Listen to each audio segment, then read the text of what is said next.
Veterans are the 1% of the United States of America who has chosen to do something beyond themselves.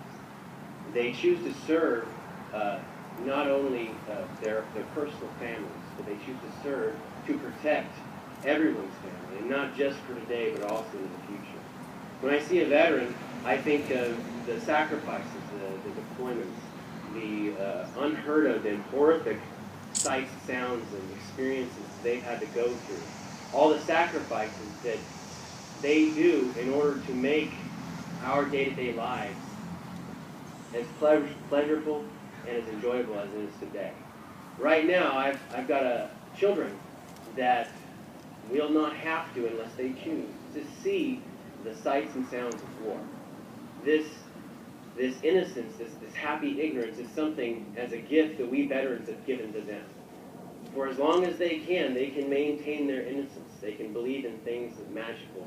They can go to sleep at night and not have to worry about tyranny or some opposing force taking over our soil. These are the sacrifices that veterans give.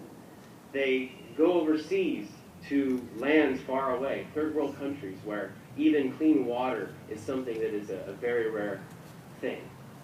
Veterans are the ones who step outside themselves and become a part of a team to protect and defend the greater good, to ensure that our Constitution can live on and that we can be okay and just kind of like complain about the little things, gas prices, oh, they messed up my coffee. These are what veterans do, the American way of life. We are on hollow ground here. Behind me is displayed the flags and the emblems of the sacrifices since the very beginning of this great nation. I am in awe and I feel somewhat emotional because I feel that they have sacrificed far more than I ever have. I feel that the older and more mature generations, because the war, there wasn't that much technology back then, they've sacrificed far more than I ever have. When I'm in their presence, I am truly honored and I feel grateful. On October 3rd, 2009, my unit was attacked from all sides in above dug-in positions. This firefight lasted for 12 hours.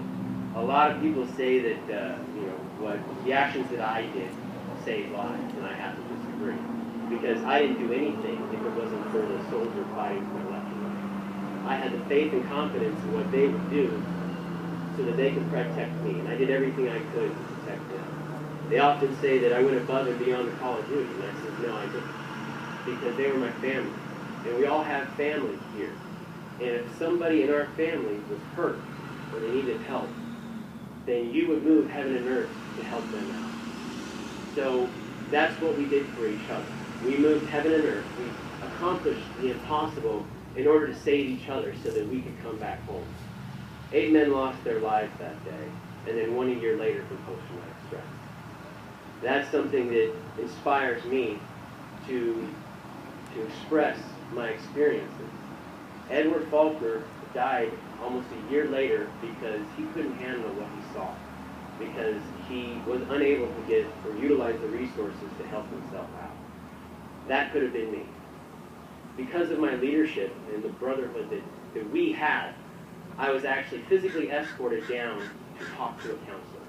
And even though when we returned back, I still denied it.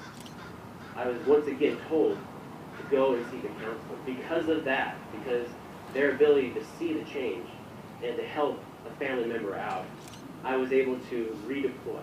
I was able to meet and marry my beautiful wife Shannon and have another baby. So,